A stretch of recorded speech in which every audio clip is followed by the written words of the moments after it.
Operation Kagar పేరుతో కేంద్ర ప్రభుత్వం సాయుధ బలగాలు తలపెట్టినటువంటి మారణకాండని సిపిఎం పార్టీ కేంద్ర కమిటీ ఖండిస్తోంది. ఈ ఆపరేషన్ వెంటనే ఆపేయాలని మావోయిస్ట్ నాయకులు గాని ఇతర ప్రజాతంత్ర శక్తులు గాని దేశ ప్రజలు గాని కోరుతున్నట్టుగా చర్చలకు పిలవాలని, శాంతియుతంగా చర్చలు పరిష్కరించుకోవడానికి అవకాశం ఇవ్వాలని చెప్పి సిపిఎం పార్టీ డిమాండ్ చేస్తోంది. ఇప్పటికే పార్టీ కేంద్ర కమిటీలో విషయం చర్చించి కేంద్ర ప్రభుత్వానికి 5 వామపక్ష పార్టీలు ఒక మెమోరాండం ఇవ్వడం జరిగింది. దానిపైన చర్చలకు పిలవాలని తీర్మానం చేయడమే కాదు, దానిపైన ఒత్తిడి చేసే దానికోసం ఆందోళన కార్యక్రమాలు చేపట్టాలని కూడా పార్టీ నిర్ణయించుకున్నది. అందులో భాగంగానే తెలంగాణ రాష్ట్రంలో పెద్దలు చంద్రకుమార్ గారు, హరిగోపాల్ గారు తదితర పెద్దల ఆధ్వర్యంలో ఏర్పడినటువంటి శాంతి కమిటీ చర్చలు, శాంతి కమిటీలో చురుగ్గా పాల్గొనాలని చెప్పి సిపిఎం తెలంగాణ రాష్ట్ర కమిటీ కూడా నిర్ణయం తీసుకున్నారు. వాస్తవానికి ఈ రోజున పెద్దలు చెప్పినట్టుగా ఆపరేషన్ కగార్ అనేది మావోయిస్టులకు కేంద్ర ప్రభుత్వానికి మధ్య జరుగుతున్న యుద్ధంగా మాత్రమే ఎవరైనా భావిస్తే చాలా పొరపాటు. ఇది మావోయిస్టులకు మాత్రమే సంబంధించిన సమస్య కాదు, సమస్త మానవ హక్కులకు సంబంధించిన సమస్య. మనిషి ప్రాణాలతో జీవించడానికి ఉన్న హక్కు కాపాడబడుతుందా లేదా అనేది ఎవరు ఉన్నటువంటి సమస్య. ఇది బీజేపీ ప్రభుత్వం, అది అమిత్ షా కావచ్చు, మోడీ కావచ్చు, కేంద్ర బీజేపీ నాయకులు కావచ్చు, మావోయిస్టుల పైన ప్రకటనలు చేయవచ్చు మార్చి 26 కల్లా అంతం చేస్తామని. వాళ్ళు అంతం చేస్తామంటుంది మావోయిస్టుని కాదు, వాళ్ళు అంతం చేస్తామంటుంది ప్రశ్నించే ప్రశ్నను, ప్రశ్నించే గొంతులను, ప్రశ్నించే మనుషుల్ని మొత్తంగా ప్రతిపక్షాన్ని అంచాలని ప్రయత్నం చేస్తున్నారు అనేది మనం అర్థం చేసుకోవాలి. మావోయిస్టులు మాత్రమే చంపుతున్నారా? మిగతా కేంద్ర ప్రభుత్వానికి వ్యతిరేకంగా నిలబడ్డ ప్రతి ఒక్కరిని చంపడం లేదా? కుల్బుర్గి ఏ మావోయిస్టు, లేదా ఇంకా అనేక మంది, గౌరీ శంకర్ ఏ మావోయిస్టు, గౌరీ లంకేష్, ఇట్లాంటి మేధావులందరినీ, ప్రజాతంత్ర శక్తులన్నింటినీ, ప్రశ్నించే గొంతుకులన్నింటినీ అణిచివేయటం అనేది మావోయిస్టుల పేరుతో పైకి ప్రకటనలు ఉన్నప్పటికీ తన అధికారానికి, రాజకీయ నిరంకుశత్వానికి ఎదురు నిలిచే ప్రతి ఒక్కళ్ళని అణిచివేయటం, వాళ్ళ గొంతును చిదిమివేయటమే ఈ ప్రభుత్వం యొక్క లక్ష్యంగా మనం భావించాలి. అంతేకాదు మరొక విషయం కూడా మనం దృష్టిలో పెట్టుకోవాలి. ఇది అమిత్ షా గారు ప్రకటిస్తున్నాడంటే అమిత్ షా బుర్రలోంచి వచ్చిన సిద్ధాంతం అని, లేక ఆయన నాయకత్వం వస్తున్న నరేంద్ర మోడీ గారు, ఇంకా బీజేపీ నాయకులు 2014లో అధికారంలోకి వచ్చిన బీజేపీ ప్రభుత్వం మాత్రమే ఆలోచిస్తున్నది అనుకుంటే పొరపాటు. బీజేపీ రక్తంలోనే ఆ సిద్ధాంతం ఉన్నది. గతంలో వివిధ ప్రభుత్వాలు రాజ్యం వెళ్తున్నప్పుడు, అక్కడక్కడ ఎన్కౌంటర్లు జరుగుతున్నప్పుడు కమ్యూనిస్టులుగా మనం ఒక మాట చెప్పేవాళ్ళం. ప్రజల్లో ఉన్న అశాంతిని, అసంతృప్తిని ఆసరా చేసుకుని ఈ ఉద్యమాలు వస్తున్నాయి, లేక సాయుధ ఘర్షణలు వస్తున్నాయి. కాబట్టి సాయుధ ఘర్షణని, సాయుధ తిరుగుబాట్లను కేవలం శాంతి భద్రతల సమస్యగా, తుపాకులతో పరిష్కారం అయ్యే సమస్యగా మాత్రమే చూస్తే తప్పు. అది సమాజంలోని అశాంతిలోంచి, అవిద్యలోంచి, లేక పేదరికంలోంచి, అన్యాయాల్లోంచి వస్తుంది. కాబట్టి ఉగ్రవాద సమస్య పరిష్కారం కావాలంటే అది రాజకీయ పరిష్కారం కావాలి. సమాజంలో అలజడికి కారణమవుతున్న మూల సమస్యల పరిష్కారం కోసం ప్రభుత్వం పూనుకోవాలి. అందుకే ఇందాక చంద్రకుమార్ గారు చెప్పినట్టుగా మీరు అంతం చేయాల్సింది మావోయిస్టులను, లేదా ఇంకొకళ్ళను కాదు, ప్రశ్నించే వాళ్ళను కాదు. అంతం చేయాల్సింది ఆ ప్రశ్నకు మూలంగా ఉన్నటువంటి అసంతృప్తిని, అంతం చేయాల్సింది ఆ ప్రశ్నకు మూలంగా ఉన్న పేదరికాన్ని, అంతం చేయాల్సింది ఆ ప్రశ్నకు మూలంగా ఉన్నటువంటి రాజ్య అహంకారాన్ని. అది అంతం చేయడానికి మీరు చిత్తశుద్ధితో, రాజకీయ సంకల్పంతో ప్రయత్నం చేస్తే ఈ దేశంలో అలజడికి ఆస్కారం ఉండదు. అలజడే కాదు, ఈ పేదరికాన్ని నిర్మూలిస్తే ఈ కమ్యూనిస్టుల అవసరం కూడా ఉండదు. మీ కమ్యూనిస్టులు అంటే దేశం ఉంటే, కమ్యూనిస్టులు అంటే కోపం ఉంటే ఈ దేశంలో కమ్యూనిస్టులు ఎర్ర జెండా లేకుండా ఉండే ఉపాయం నేను చెప్తాను. కమ్యూనిస్టులు ఎందుకున్నారు? కమ్యూనిస్టులు ఎందుకు కొడుతున్నారు? కమ్యూనిస్టులు ప్రశ్నించే ఆ దమ్ము ఎవరిస్తున్నారు? ప్రజల్లో ఉన్న అశాంతి ఇస్తుంది, ప్రజల్లో ఉన్న కష్టం ఇస్తుంది, ప్రజలకున్న కన్నీళ్లు ఇస్తున్నాయి.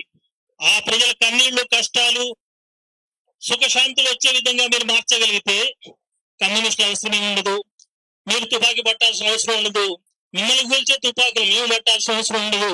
ఆ పేదరికాన్ని పరిష్కరించే దమ్ము, ధైర్యం, సిద్ధాంత స్పష్టత మీరు లేని దరిద్రులు కాబట్టి ఈ తుపాకులు యుద్ధం జరుగుతుంది అనేది మనం అర్థం చేసుకోవాల్సిన అవసరం ఉంది. అందరూ చెప్తారు మేము పేదరికం నిర్మూలిస్తాం, భూములు పెంచుతాం, మహిళలకు హక్కులు ఇస్తాం. ఆనాటి నుంచి ఈనాటి దాకా ఎన్ని ప్రభుత్వాలు చూసాం, ఎన్ని ఎన్నికలు చూసాం, ఎన్ని ఓట్లు ఎంచుకున్నారు, ఎంతమందికి ఎన్ని ఇచ్చారు, ఇప్పుడున్న ప్రభుత్వాలు ఎన్ని ఇస్తున్నాయి, ఇవన్నీ అందరికీ తెలుసు. కాబట్టి మూలం అక్కడున్నది. ఆ మూల సమస్యను పరిష్కారం చేయకుండా ఈ పై పరిష్కారాల కోసం తాత్కాలిక అణచివేతలతోటి, బెదిరింపులతోటి, హత్యాకాండతో అణుచుదాం అనుకుంటే అర చేతిని అడ్డుబట్టి సూర్యకాంతిని ఆపలేరు, తుపాకులను అడ్డుపెట్టి ఉద్యమాలను అంచలేరు అనేది స్పష్టంగా మనం అర్థం చేసుకోవాలి. కాబట్టి కేంద్ర ప్రభుత్వం యొక్క ఈ స్వభావాన్ని మనం అర్థం చేసుకోవాలి. దీన్ని తీవ్రంగా ప్రతిఘటించి తీరాలి పౌర సమాజం. నేను ఇంతకుముందు చెప్పినట్టుగా ఇంతకుముందు ప్రభుత్వాలకు ఇది శాంతి భద్రతల సమస్య కాదు, రాజకీయ సమస్య పరిష్కారం చేయాలని చెప్తున్నాం. కానీ ఇప్పుడు బీజేపీ అధికారంలోకి వచ్చిన తర్వాత బీజేపీ స్వభావాన్ని బట్టి దాన్ని నడిపించే ఆర్ఎస్ఎస్, దాని వెనుకున్న ఆర్ఎస్ఎస్ యొక్క ఫాసిస్ట్ సిద్ధాంతాలను బట్టి ఇంకొక విషయం మనం అర్థం చేసుకోవాలి. అదేంటంటే రాజకీయ పరిష్కారం కాదు, సైద్ధాంతిక యుద్ధం కూడా జరగాలి బీజేపీతో. సైద్ధాంతికంగానే వాళ్ళు ఒక దుర్మార్గమైన ప్రతిపాదనతో ముందుకు వస్తున్నారు. అది హిట్లర్ సిద్ధాంతం, అది ముసోలిని సిద్ధాంతం, ప్రపంచంలో నియంత్రణలు అమలు చేసినటువంటి సిద్ధాంతం. ఆ సిద్ధాంతం ఏంటంటే తమ ప్రత్యర్థుల్ని పిచ్చి కుక్కలుగా ముద్ర వేసి కాల్చి చంపడం. అక్కడ నాజీలను చేసినా ఇంకొకరిని చేసినా, ఈ దేశంలో ముస్లింల పేరు చెప్పినా, పాకిస్తాన్ పేరు చెప్పినా జరుగుతున్నది అదే. ఒక శత్రువును సృష్టించడం, ఆ శత్రువు నిర్మూలించే పేరుతో సాధారణ ప్రజలను నిర్మూలించడం, ఇది బీజేపీ యొక్క ఎత్తుగడ. ఈ మత ఘర్షణలో, మత ఉద్రిక్తతలో, వైషమ్యంలో, ద్వేషంలో మన రోజువారీ అవసరాలు మర్చిపోతున్నాం. వాడు ఇస్తా అన్న నల్ల డబ్బు తెచ్చి ఇచ్చాడా లేదా అడిగే ప్రశ్న వెనక్కిపోతుంది. నువ్వు ఇస్తాన 2 కోట్ల ఉద్యోగాలు ఇస్తావా లేదా, ఇచ్చాడా లేదా అనే ప్రశ్న వెనక్కిపోతుంది. మహిళలకు ఇస్తాన హక్కులు ఇచ్చాడా లేదా, మహిళలపైన అత్యాచారాలు పెరిగినాయా అనే సమస్య వెనక్కిపోతుంది. నిరుద్యోగ సమస్య గాని, అధిక ధరల సమస్య గాని, ఈ దేశాన్ని అతలాకుతలం చేస్తున్న అనేక సమస్యలన్నీ పక్కకు పోతున్నాయి. ముస్లిమా, హిందువా, నువ్వెక్కువ నేనెక్కువ, ఎవరు చంపుతున్నారు, ఈ మత ఘర్షణ పెరగడం బీజేపీకి కావాలి. అందుకే ఈ రోజున ఇజ్రాయెల్ గానీ లేదా ఇంకొకటి కానీ, మన పహల్గాం గానీ, వీటన్నింటిలో అదే కనపడుతుంది. పహల్గాంలో ఏం జరిగింది? అందరికి ఉన్మాదం ఎక్కింది. మనం పాకిస్తాన్ మీద యుద్ధం చేయాలి, పాకిస్తాన్ ఓడించాలి. ఎందుకు ఓడించాలి? ఉగ్రవాదం కాబట్టి. ఆ ఉగ్రవాదుల జోలికి పోతున్నారా? ఆ ఉగ్రవాదానికి మూలం ఏంటో తెలుసుకుంటున్నారా? అదేం లేదు. ముస్లింలకు హిందువులకు ఘర్షణ పెట్టడం. ఆ రోజున ఉగ్రవాదులు చేసిన పని ఏంటి? ముస్లిమా హిందువా తెలుసుకొని, ముస్లిం అయితే వదిలేశాడు, హిందూ అయితే చంపేశాడు. ఎవరైనా హిందూ ప్రాణ రక్షించుకునే దానికోసమే ముస్లిం అర్థం చెబితే, ఇస్లాంలో ఉన్నటువంటి పంక్తులు చదవమని చెప్పాడు, చదవగలిగితే వదిలేశాడు, చదవలేకపోతే చంపేశాడు. అంటే వాడి ఉద్దేశం ఏంటి? నిజంగా ఇస్లాం మీద నమ్మకం ఉందా, భక్తి ఉందా నాకు తెలియదు. ఒకటే వాళ్ళ లక్ష్యం. భారతదేశంలో ఉన్నటువంటి 20 కోట్ల మంది ముస్లింలకు, మిగతా కోట్ల మంది హిందువులకు మధ్య ఆరని పగని రగిలించడమే వాళ్ళ ఉద్దేశం, ఉగ్రవాదుల యొక్క లక్ష్యం. ఆ లక్ష్యంతో ఉగ్రవాదులు చేసిన పని ఎంత ప్రమాదకరమైందో, మళ్ళీ ఆ సమస్య మీద ఈ దేశంలో బీజేపీ వాళ్ళు, ఆర్ఎస్ఎస్ వాళ్ళు చేసిన పని కూడా అంతే ప్రమాదకరమైంది. వాళ్ళు ఏం చేశారు? దేశ ప్రజలు ఏ రకంగా స్పందించారో ముస్లిం హిందూ అనే తేడా లేకుండా ఒక్క రీతిగా, కాశ్మీర్ ప్రజలు ఏ రకంగా స్పందించారో ముస్లిం హిందూ అనే తేడా లేకుండా ఒకే విధంగా ఈ ఉగ్రవాదాన్ని ఎదుర్కోవాలని నిర్ణయించారు ప్రజలు. కానీ బీజేపీ వాళ్ళు ఏం చేశారు? ఉత్తరప్రదేశ్ లో ఏం జరిగింది, బీహార్ లో ఏం జరిగింది, అనేక పట్టణాల్లో ఏం జరిగింది? ముస్లింల మీద హిందువులు రెచ్చగొట్టారు, ముస్లిం దుకాణాలు ధ్వంసం చేశారు, ముస్లింలు హత్య చేయడానికి ప్రయత్నం చేశారు, హిందూ ముస్లిం ఘర్షణలు పెంచడానికి ప్రయత్నం చేశారు. ఇది బీజేపీ యొక్క నిజ స్వరూపం. అందుకే ఈ దేశంలో మత ఘర్షణ రెచ్చగొట్టడం, ప్రతిపక్షాన్ని అణిచివేయడం, ప్రశ్నించే వాళ్ళని నరికివేయడం, ఇది ఒక సిద్ధాంతంగా ఉంది.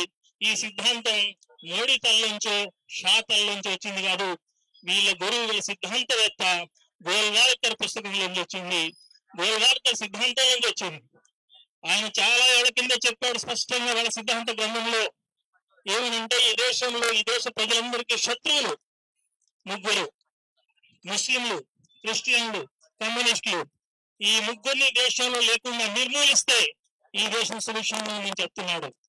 వీళ్ళని కాదు నిర్మూలించాల్సింది, తప్పుడు సిద్ధాంతం చేసినటువంటి ఈ తప్పుడు సిద్ధాంతవేత్తల నిర్మూలన జరిగితేనే ఈ భారతదేశంలో ప్రజలందరూ సుభిక్షంగా ఐక్యంగా ఉంటారనేది మనం తెలుగు సమాధానంగా చెప్పాల్సిన అవసరం ఉంది.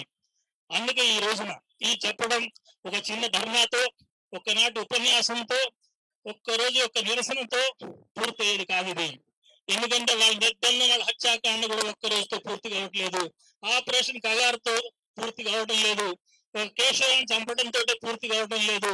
ఇంకా ఈ దేశంలో ప్రతిపక్షాన్ని, ప్రశ్నని చంపేయటం అనేది, నరికేయటం అనేది వాళ్ళ ఉద్దేశం.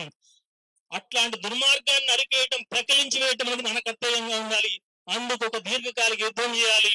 ఈ గల్లీలో చేయటమే కాదు, ఇండియా పార్క్ గల్లీలోనే కాదు, ఢిల్లీలో కూడా ఇది బాగుపోయే విధంగా రాబోయే కాలంలో మనం ఉద్యమిస్తేనే, మోడీ షాల ప్రభుత్వాన్ని మెడలు వంచి కిందికి దించితేనే, ఎట్లాగైతే 760 మంది దాకా రైతాంగం ప్రాణాలు బలిచ్చి 3 రాక్షస చట్టాలు వెనక్కి కొట్టే దానికోసం బ్రహ్మాండమైన పోరాటాలు నిర్వహించారు భారతదేశ రైతాంగం.